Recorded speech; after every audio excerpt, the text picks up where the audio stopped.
Sabi naman kayo LTO. Pati pa naman kayo LTO sa mga hindi na kayo naawa. Pati yung mga nagrarally.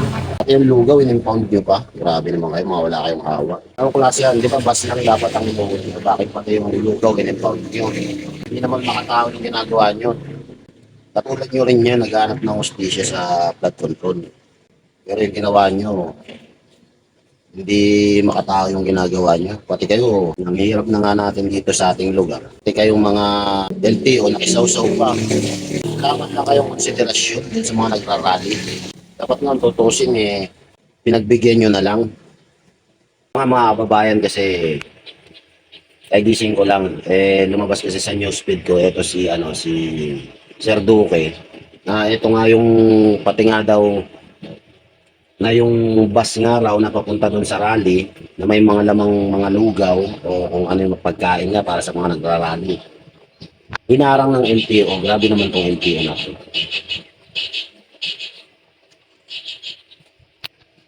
Imbis na kasama rin kayo yung mga yan Tayo yung mga nasa ilalim na niloloko ng gobyerno. Kaya peaceful rally yan, wala namang ano yan Wala naman din naman ng gugulo. Bakit pati kayo nakisawsaw kayo? Ginawa ka na nga ng gobyerno lahat ng ahensya. Kinokontrol na nga ng gobyerno ang lahat ng ahensya sa atin.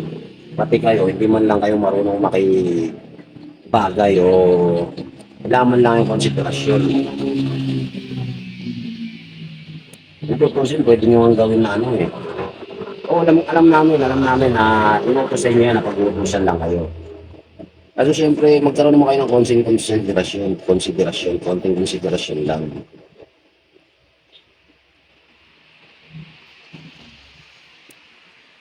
Ang hindi pa maganda ron, pati yung lugaw na para sa mga nagrarally, in-impound nyo.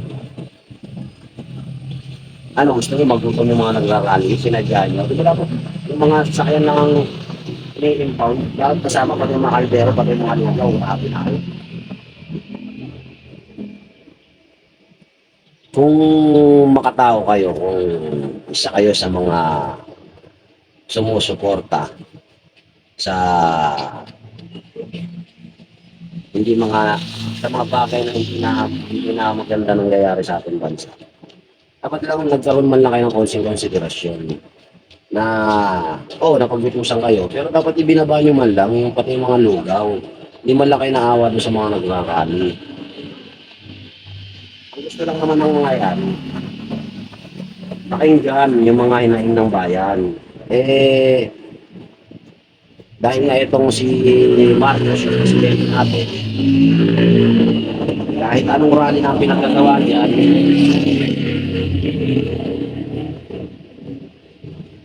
hindi siya nakikinig, patay mali siya lang, hindi siya parang pasura tayo dyan sa gobyerno na yan. Tapos kayo, dapat yung mga katulad nyo, yung mga ibang ahensya, kahit na pag-utusan man lang kayo, dapat marunong mga kayo makipagkapwa-tao, hindi naman yung ganyan. Karapalan na yan. Pwede nyo naman gawin yung trabaho nyo nang nasa ayos. Pero yung mga ganyan, masyado na kayong halata. Ba't ba naman kayo? Lahat na lang ba sa gobyerno? Sunod-sunuran dito sa administrasyon natin, kahit mali na yung ginagawa. Tao rin kayo, may mga anak din kayo. Ang hiling ng mga nagrarally lang, panagutin yung mga sangkot sa platform.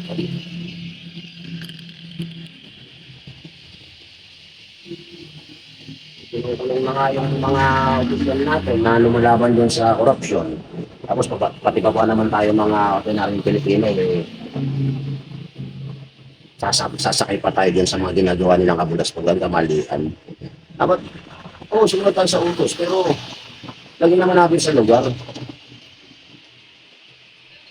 Ginagarapan na nga tayo ng gobyerno, pati pa man tayo mga maliliit, magagarapalan pa. Dapat kapwa-tao lang, may pagtulungan tayo. Napag-utusan kayo. Gawin niyo yung trabaho niyo. Respetuhin nyo naman yung kapwa-tao nyo. Kasi wala nang respeto yung ganyan eh. Ano mangyayari sa ano natin yan, sa bansa natin? Kung lahat na lang, halos lahat na lang tayo pati yung maliliit na ahensya ng gobyerno katulad niya. Pati kayo, kasama kayong sa pambababoy, panloloko ng administrasyon natin.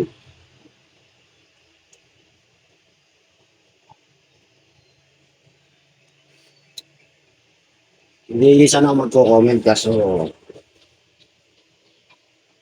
ang hirap ng manahimik na lang eh. Na puro ganito na lang yung nangyayari.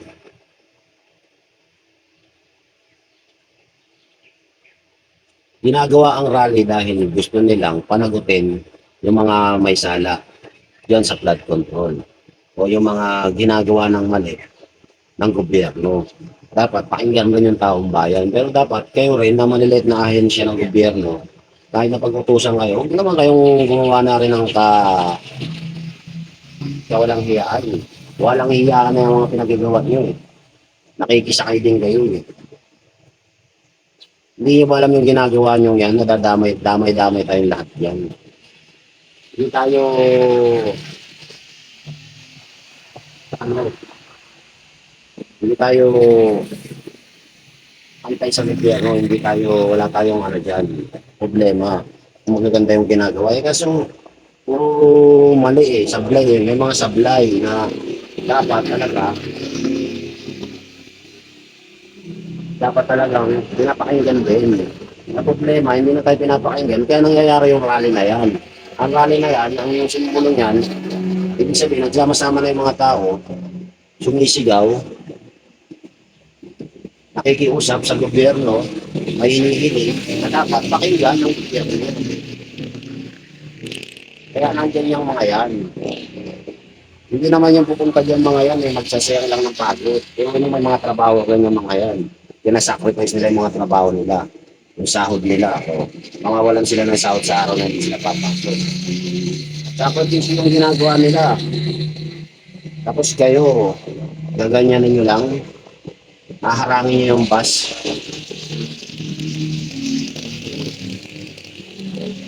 O, napag-upusan kayo pero dapat konting respeto lang.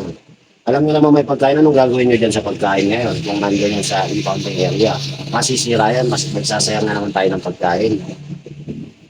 So, dapat yan, ipakain niyo yan para hindi masira, sayang yan. Kung hindi niyo nabibigay sa mga tao. Hindi dapat ganyan. Pare-pare tayong mga Pilipino dapat. Ayan na lang ang meron sa atin eh. Yung pakikipagkapwa tao eh, magkaisa tayong mga nasa ilalim eh. Huwag na tayong magbalasubasan pa, tayo.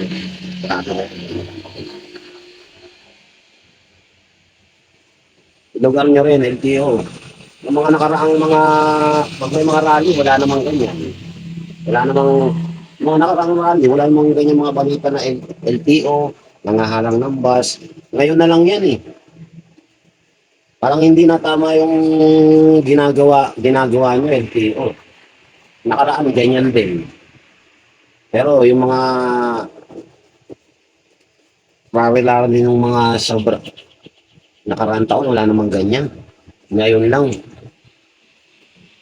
Makisa kayo. Kayong makisakay sa plano ng gobyerno na wala sa ayos. Dapat magkaisa tayo, mga Pilipino. Nating bastusin yung mga kasama natin, mga kapwa natin, Pilipino dyan na nagkakalit sa liwasan. Dahil hindi mo yung mga sakripisyo nila para makarating dyan. Hindi lang.